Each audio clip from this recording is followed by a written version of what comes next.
Bienvenue à tous. T'es-tu déjà demandé ce qui se passe dans les heures calmes et solitaires de la nuit quand le voile entre ce monde et le suivant devient incroyablement fin? Aujourd'hui, nous explorons l'un des mystères les plus profonds et glaçants de la vie de Padre Pio, les visiteurs inattendus d'un autre monde qui venaient à lui dans l'obscurité en cherchant la seule chose qui pourrait enfin les libérer.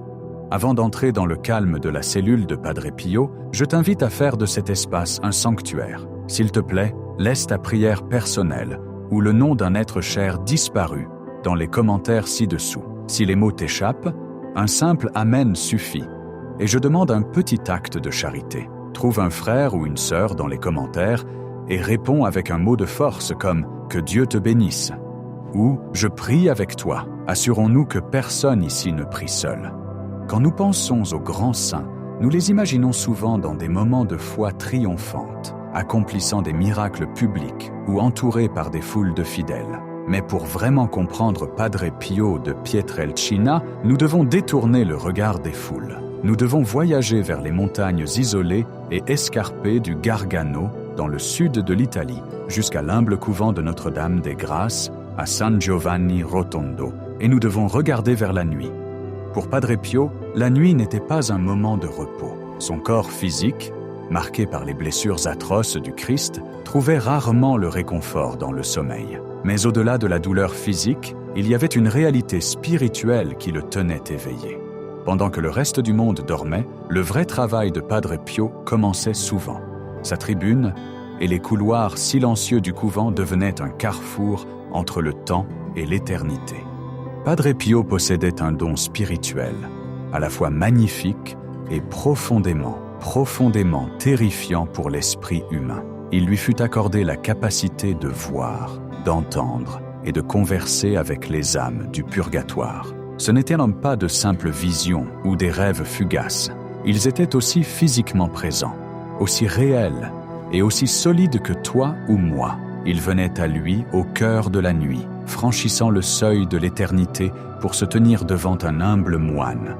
Il fit un jour une déclaration à ses confrères prêtres qui dépasse l'imagination. Il a dit « Plus d'âmes de défunts du purgatoire gravissent cette montagne pour assister à mes messes et chercher mes prières que de vivants. » Laisse ces mots pénétrer ton cœur. Quand Padre Pio se tenait à l'autel, l'église n'était jamais vide. Même dans les heures sombres et glaciales du petit matin, il était entouré par une vaste congrégation invisible de l'église souffrante, des âmes aspirant à la lumière de Dieu, mendiant la monnaie de ses prières. Mais qui étaient ces visiteurs glaçants? À quoi ressemblaient-ils? Et que peuvent nous apprendre leurs visites nocturnes sur la réalité de la vie après la mort?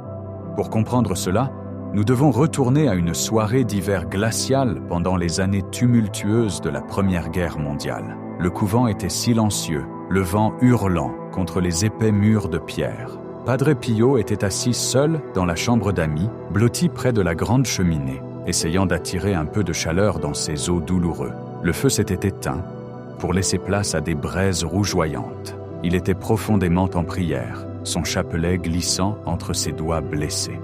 Soudain, le silence absolu de la pièce fut brisé. Padre Pio leva les yeux des braises et réalisa qu'il n'était plus seul. Assis tranquillement sur le banc, juste à côté de lui, se trouvait un homme. Padre Pio fut surpris. Les portes du couvent étaient fermement verrouillées. Aucun invité n'avait été admis. Il regarda attentivement l'homme, notant qu'il était enveloppé dans un vieux manteau militaire en lambeaux. L'inconnu resta parfaitement immobile, sans faire le moindre bruit, fixant les cendres mourantes du feu. Avec l'autorité calme d'un homme habitué au surnaturel, Padre Pio ne paniqua pas. Il a simplement demandé « Qui es-tu et que veux-tu » L'homme se tourna lentement pour faire face au moine. Ses yeux étaient lourds d'un chagrin impossible à décrire en termes terrestres. Il parla, et sa voix était claire, mais résonnait du poids creux de l'éternité. « Padre Pio » dit l'homme, « je suis Pietro di Mauro. » Padre Pio écouta attentivement, alors que l'inconnu commençait à raconter une histoire qui s'était passée des années auparavant. « Je suis mort dans un incendie, » continua l'homme, « dans cette même pièce. C'était le 18 septembre 1908. À cette époque, ce couvent n'était pas utilisé par les moines. Il avait été repris par le gouvernement et était utilisé comme hospice pour les pauvres. J'étais un vieil homme handicapé vivant ici. Une nuit, je me suis endormi près de cette cheminée. Les braises ont mis le feu à mes vêtements, et j'ai brûlé vif. L'inconnu fit une pause, le poids de sa souffrance invisible remplissant la pièce froide. Puis il prononça un plaidoyer qui touche au cœur même de notre foi catholique. « Padre Pio, a-t-il dit, je suis au purgatoire. Le Seigneur m'a permis de venir à toi. J'ai besoin qu'une sainte messe soit dite pour que mon âme soit libérée de cette souffrance et entre enfin au paradis. M'aideras-tu ? Imagine la profonde gravité de ce moment. Un homme mort depuis plus d'une décennie, assis près de la cheminée même où il a connu sa fin tragique, demandant à un prêtre vivant les clés du paradis. Le cœur de Padre Pio, débordant toujours de compassion pour ceux qui souffrent, fondit.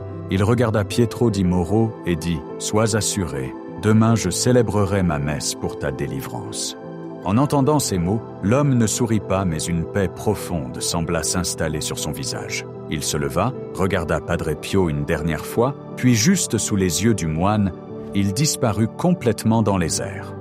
Le lendemain matin, Padre Pio tint sa promesse. Il offrit le saint sacrifice de la messe pour l'âme de Pietro di Mauro, appliquant les mérites infinis de la passion du Christ à cette âme souffrante. Mais Padre Pio était aussi un homme d'obéissance et de sagesse pratique. Il savait que l'incident était extraordinaire et il devait le partager avec son supérieur, Padre Paolino.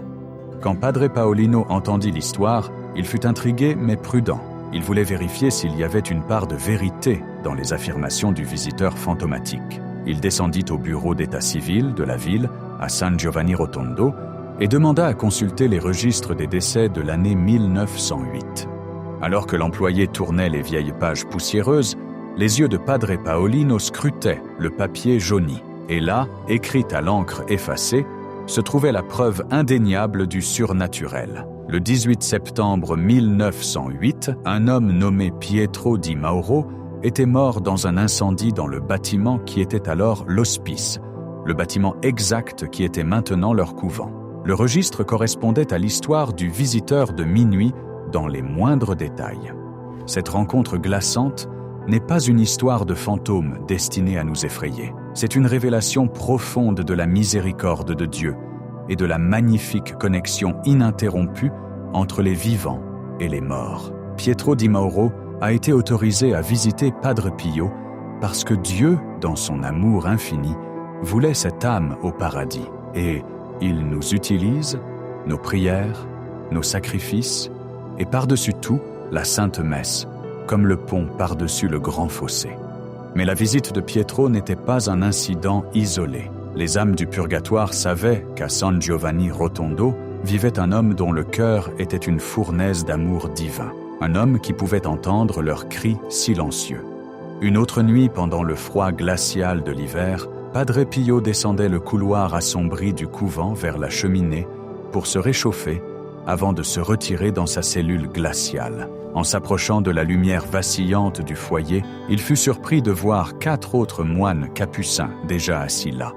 Ils étaient assis sur des bancs autour du feu, leurs capuches relevées sur leur tête, leurs visages cachés dans l'ombre. Ils étaient assis dans un silence absolu et surnaturel. Pensant que c'étaient ses frères de la communauté qui étaient descendus pour se réchauffer, Padre Pio s'est approché d'eux avec sa chaleur fraternelle habituelle. « Loué soit Jésus-Christ », dit-il, offrant la salutation franciscaine traditionnelle. Il n'y eut pas de réponse. Les 4 figures ne bougèrent pas. Elles ne tournèrent même pas la tête pour le reconnaître. Pensant peut-être qu'ils ne l'avaient pas entendu ou qu'ils étaient plongés en méditation, Padre Pio s'approcha et répéta la salutation « Loué soit Jésus-Christ ». Toujours rien, seulement le crépitement du bois dans la cheminée et le vent hurlant à l'extérieur. Une soudaine prise de conscience frappa Padre Pio. Il regarda de près les habits que les hommes portaient. C'étaient des robes de capucins, oui, mais elles étaient coupées dans un style vieux de plusieurs décennies. Un style qui n'était plus porté par les frères actuels de sa communauté. Il réalisa avec une sainte admiration qu'il se tenait en présence des morts. C'étaient les âmes de moines décédés qui avaient autrefois vécu dans ce même monastère. Ils étaient venus au feu, non pour la chaleur physique, mais attirés par la chaleur spirituelle de la présence de Padre Pio. Ils purgeaient leur peine au purgatoire, peut-être pour des manquements à la charité, pour manque de dévotion, ou pour avoir brisé les vœux stricts de leur ordre durant leur vie terrestre. Ils étaient assis dans une souffrance silencieuse, attendant un intercesseur. Padre Pio ne s'est pas enfui, il n'a pas crié de terreur. Au lieu de cela, il fit ce qu'il faisait toujours face à la souffrance. Il est resté. Il passa toute la nuit près du feu, veillant avec ses frères silencieux et souffrants, priant son chapelet sans relâche, offrant ses propres douleurs physiques et les stigmates pour leur libération. Il est resté avec eux jusqu'à ce que les premières lueurs de l'aube percent à travers les fenêtres, et les 4 mystérieux moines disparurent dans la brume matinale. Quelle image profonde de la fraternité spirituelle! La mort ne rompt pas les liens de nos communautés, de nos familles ou de nos amitiés. Nous sommes liés ensemble dans le corps mystique du Christ. Tout comme nous n'abandonnerions pas un être cher souffrant dans une chambre d'hôpital. Padre Pio nous apprend que nous ne devons pas abandonner nos proches qui souffrent dans la purification du purgatoire. Ils comptent sur nous, ils attendent dans le silence. Pour bien saisir l'importance de ces visites nocturnes, nous devons comprendre ce que Padre Pio croyait réellement au sujet du purgatoire. Dans notre monde moderne, nous en parlons rarement. Nous sommes prompts à canoniser nos proches décédés, supposant qu'au moment où ils ferment les yeux dans la mort, ils s'éveillent instantanément dans les plus hauts cieux. Mais les enseignements de l'Église et les expériences directes de mystiques comme Padre Pio racontent une histoire différente, plus nuancée. Le paradis est un lieu de perfection absolue et sans tache. C'est le royaume du Dieu tout saint. Rien de ce qui est taché par le péché, peu importe sa taille, ne peut entrer en présence du Tout-Puissant. Pense à une lumière éblouissante et brillante. Si tes yeux sont habitués à l'obscurité, tu ne peux pas fixer directement cette lumière sans une douleur intense. Tu dois détourner le regard jusqu'à ce que tes yeux s'habituent. L'amour de Dieu est cette lumière éclatante et brillante. Lorsqu'une âme meurt en état de grâce, elle est sauvée. Elles sont destinées au paradis. Mais si elles portent encore les attachements de leurs péchés terrestres, l'égoïsme, les petites rancunes, le manque de pardon, les minuscules vanités, elles ne peuvent pas supporter tout le poids de l'amour parfait de Dieu. Le purgatoire n'est donc pas une chambre de torture conçue par un Dieu en colère, c'est l'antichambre du paradis. C'est un lieu de purification atrocement belle. C'est le feu de l'amour de Dieu qui consume tout ce qui dans l'âme n'est pas amour. Padre Pio comprenait cela profondément. Il savait que la souffrance du purgatoire était intense au-delà de la compréhension humaine, bien plus grande que toute douleur physique sur terre. Mais il savait aussi que c'était une souffrance née du désir. Les âmes du purgatoire ont vu le visage de Dieu lors de leur jugement particulier. Elles savent ce qui leur manque. Leur douleur est la douleur d'un amant séparé de son bien-aimé, brûlant d'un désir d'être enfin étreint par le divin. Ceci nous amène à l'une des rencontres les plus remarquables et poignantes que Padre Pio ait jamais eues. Cela s'est passé dans le calme de l'église, bien après que les fidèles soient rentrés chez eux. Padre Pio était dans la tribune du chœur, un petit balcon surplombant l'autel principal, où les moines se rassemblaient pour chanter leurs prières. Il était agenouillé en profonde contemplation, absorbé par la présence du Saint-Sacrement. L'église était sombre, éclairée seulement par la lampe rouge vacillante du sanctuaire. Soudain, sa profonde prière fut interrompue par un son distinct. C'était le bruit d'un bruissement, le bruit de pas et le balayage d'un balai. Padre Pio ouvrit les yeux et regarda par-dessus le bord de la tribune du chœur, dans l'église sombre en contrebas. À son grand étonnement, il vit un jeune homme vêtu de l'habit d'un novice capucin. Le jeune homme balayait vigoureusement le sol devant l'autel principal, allant et venant, organisant les bougies et dépoussiérant le marbre. Padre Pio cria dans l'église vide, sa voix coupant le silence. « Hé, qui es-tu? Que fais-tu là-bas dans l'obscurité » Le jeune novice arrêta de balayer. Il leva les yeux vers la tribune du chœur. Il répondit « Je suis un novice qui est mort ici il y a de nombreuses années. » Padre Pio fut interloqué. « Et que fais-tu ici » L'âme du jeune homme répondit, sa voix teintée d'un profond regret. « Quand j'étais novice dans ce couvent, j'étais chargé de m'occuper de l'autel principal, mais j'étais négligent. Je n'ai pas montré le respect et la révérence appropriés envers Jésus dans le Saint-Sacrement. Souvent, je passais devant le tabernacle sans faire de génuflexion, où je faisais mes corvées d'une manière pressée et distraite, oubliant la sainte présence du Seigneur. Le jeune novice baissa la tête. À cause de mon manque de révérence, à cause de ma négligence en présence du roi des rois, Dieu a décrété que je dois rester au purgatoire. Je suis condamné à rester ici, à cet endroit précis où j'ai commis mes offenses, balayant et organisant cet autel jusqu'à ce que mon âme soit purifiée. Padre Pio, je t'en supplie, aide-moi. Écoute attentivement la réponse de Padre Pio. Il n'a pas immédiatement réconforté le jeune homme. Avec une sévérité née d'une profonde vérité théologique, Padre Pio dit « Âme infortunée, tu as été au purgatoire tout ce temps pour une si petite négligence. » Ce moment est terrifiant dans ses implications. Combien de fois sommes-nous entrés dans une église et avons-nous bavardé bruyamment avec nos voisins? Combien de fois sommes-nous passés devant le tabernacle avec un signe de tête désinvolte au lieu d'une profonde inclination d'adoration? Combien de fois nous sommes-nous approchés de l'autel avec nos esprits à 1 million de kilomètres d'ici, distraits par nos préoccupations mondaines? Pour ce jeune novice, ces infractions mineures, ces petits moments d'irrespect, ont suffi à le tenir éloigné du bonheur éternel, du paradis, pendant des années. Cela nous montre la sainteté stupéfiante de Dieu et la perfection absolue, requise pour demeurer en sa présence. L'amour exige la perfection, et la perfection nécessite la purification. Mais la sévérité de Padre Pio a rapidement cédé la place à son immense miséricorde. Il a regardé le jeune novice affligé et a dit les mots que toute âme au purgatoire aspire à entendre. « Va en paix !» a commandé Padre Pio avec autorité spirituelle. « Tu ne reviendras pas ici. » Avec ces mots, Padre Pio a pris sur lui le fardeau de la purification du jeune homme. Il a promis ses prières, ses messes et ses propres souffrances physiques pour payer la dette d'amour que le novice devait. En un instant, le jeune moine a disparu, sa pénitence achevée, emporté dans les bras du Père.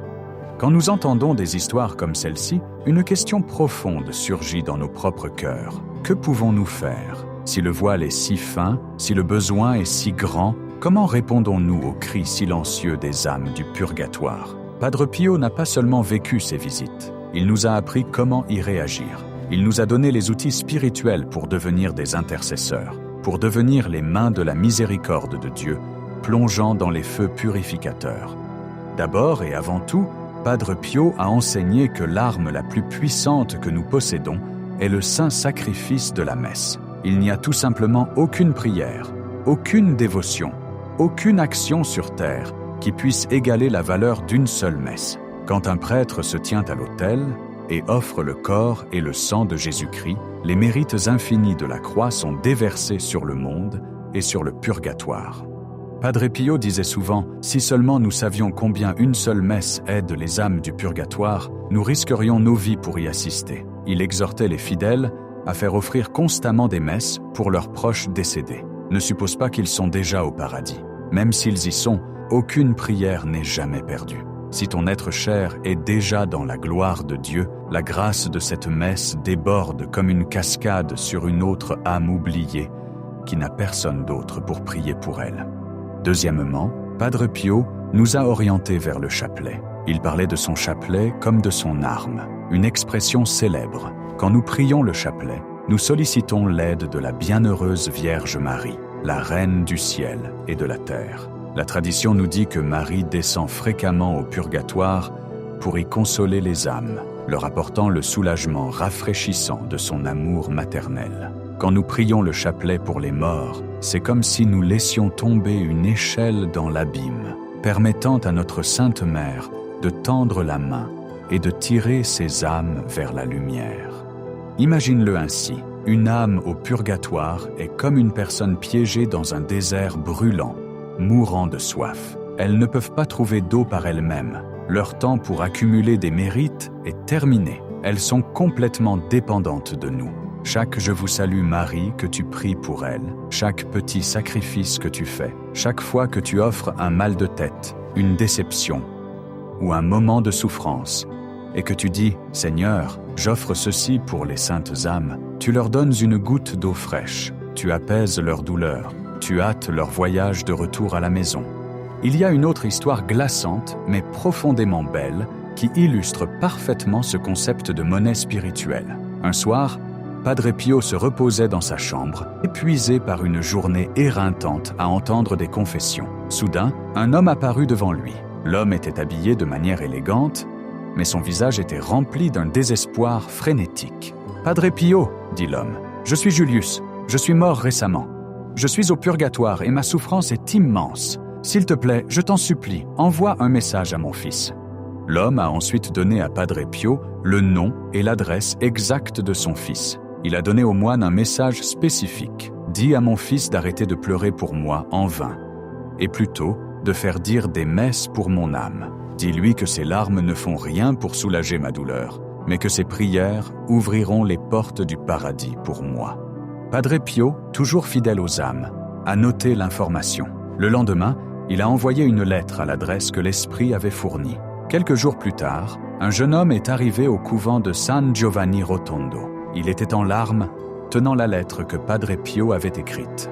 C'était le fils de Julius. Il a confirmé que son père était en effet décédé récemment et qu'il avait été paralysé par le chagrin, incapable de faire autre chose que pleurer. Il n'avait pas pensé à faire dire des messes. Il n'avait pas pensé à prier. Grâce à l'intervention miraculeuse de Padre Pio, le père a pu tendre la main depuis l'au-delà pour demander l'aide spirituelle dont il avait désespérément besoin. Le fils a immédiatement pris les dispositions pour qu'une série de messes grégoriennes soit dites. Et peu de temps après, il a reçu une paix intérieure profonde, sachant que son père se reposait enfin en Dieu.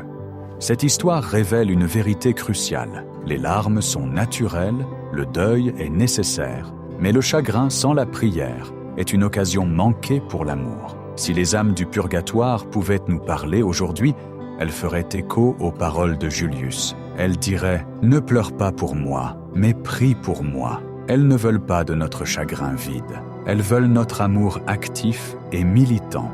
En nous enfonçant plus profondément dans la nuit avec Padre Pio, nous rencontrons une autre manifestation de ce mystère. Une qui implique un homme qui était très connu dans la ville de San Giovanni Rotondo. Il y avait un homme nommé Florencio qui avait été un ami cher de Padre Pio et une figure éminente de la communauté locale. Il était décédé, laissant sa famille et ses amis dans le deuil. Environ 1 mois après la mort de Florencio, Padre Pio parlait avec un groupe de moines et d'amis. Sorti de nulle part, Padre Pio est devenu silencieux, les yeux fixés sur un endroit de la pièce qui paraissait vide à tous les autres. Son expression est passée d'une conversation décontractée à une émotion profonde et larmoyante. Après quelques instants, il s'est tourné vers le groupe et a dit « Florencio vient de venir me voir ». Le groupe était stupéfait. « Florencio ? Mais Padre, il est mort depuis 1 mois ». « Oui », a répondu Padre Pio, les larmes aux yeux. « Il est venu me remercier. Il a dit « Padre, grâce à tes prières et à ta souffrance, mon temps au purgatoire a été écourté. Je pars ce matin pour le paradis. » Cela nous introduit à l'ultime réalité joyeuse de la prière pour les morts, le grand retour. Quand nous prions pour une âme au purgatoire, nous ne faisons pas seulement une bonne action, nous forgeons une amitié éternelle. Quand cette âme, libérée par la puissance de tes prières, franchit enfin le seuil du paradis, elle ne t'oublie pas, elle regarde le visage de Dieu, et la première chose qu'elle fait est d'intercéder pour celui qui l'a aidé à y arriver. Padre Pio a enseigné que les âmes que nous libérons du purgatoire deviennent nos plus puissants défenseurs devant le trône de Dieu. Elles veillent sur nous, elles prient pour nous dans nos moments de tentation. Elles nous guident à travers les épreuves de la vie. Et quand vient notre propre temps de franchir ce seuil vers l'éternité, qui penses-tu qui nous attendra pour nous accueillir? Ce seront les mêmes âmes pour lesquelles nous avons prié, tendant leurs mains dans une gratitude éternelle. C'est la communion des saints, c'est un réseau d'amour vivant et respirant qui défie la mort. C'est la glorieuse économie du salut, où les prières d'un humble pécheur sur terre peuvent déverrouiller les portes du paradis pour une âme en agonie et, en retour, garantir un avocat au paradis. Retournons à la cellule calme de Padre Pio. C'est le milieu de la nuit. Le couvent est sombre. Le vent hurle à travers les montagnes du Gargano. Padre Pio est réveillé à genoux. Ses blessures saignent. Ses mains s'agrippent à son chapelet. Il murmure les noms des morts.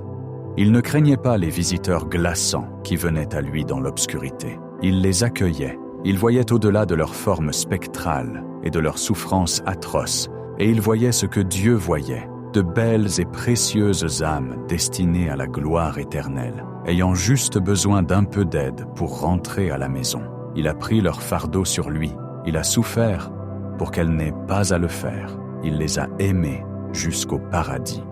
Aujourd'hui, Padre Pio n'est plus dans cette cellule glaciale. Il est dans la lumière éblouissante du paradis, entouré par les dizaines de milliers d'âmes qu'il a personnellement escortées au paradis par ses prières et sa douleur. Mais sa mission continue à travers nous.